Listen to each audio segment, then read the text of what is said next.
الحمدللہ کسی انسان کے لیے یہ جائز نہیں ہے کہ وہ اپنے باپ کو چھوڑ کر کسی اور کی طرف خود کو منسوب کرے، اسے اپنا باپ قرار دے۔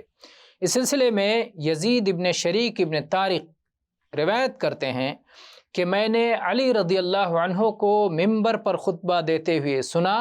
آپ فرما رہے تھے، لا واللہ ما عندنا من کتاب نقرأه الا کتاب اللہ وما فی هذه الصحیفہ فنشرها فإذا فيها أسنان الإبل وأشياء من الجراحات وفيها قال رسول الله صلى الله عليه وسلم المدينة حرم ما بين عير إلى ثور فمن أحدث فيها حدثا أو آوى محدثا فعليه لعنة الله والملائكة والناس أجمعين لا يقبل الله منه يوم القيامة صرفا ولا عدلا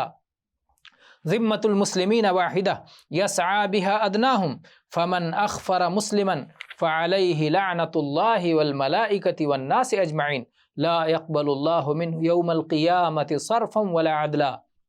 ومن ادعى إلى غير أبيه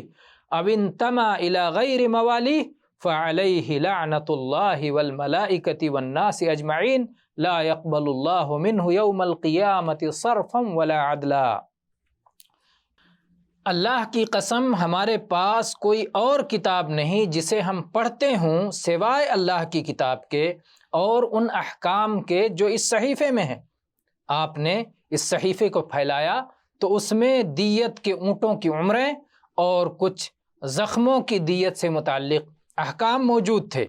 اور اس صحیفے میں یہ بات بھی لکھی ہوئی تھی کہ رسول اللہ صلی اللہ علیہ وسلم نے فرمایا، مدینہ عیر سے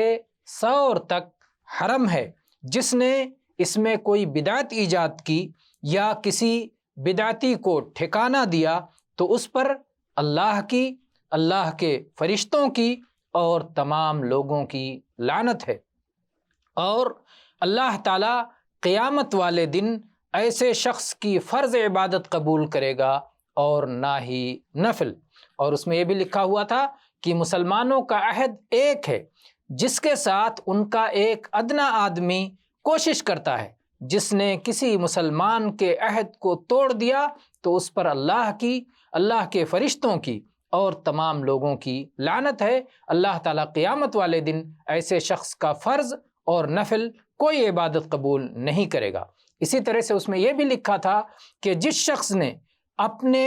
باپ کے علاوہ یا اپنے آقا کو چھوڑ کر کسی اور کی طرف نسبت کی تو اس پر اللہ کی، اللہ کے فرشتوں کی اور تمام لوگوں کی لعنت ہے۔ اللہ تعالیٰ قیامت کے دن اس کی فرض اور نفل کوئی عبادت قبول نہیں کرے گا۔ تو اس میں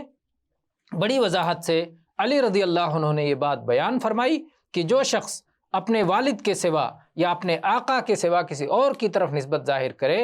تو یہ سخت گناہ ہے، لعنت کا باعث ہے اور عبادات کی عدم قبولیت کا سبب ہے۔ اللہ ہمیں اس سے محفوظ رکھے، آمین، والحمد للہ رب العالمین۔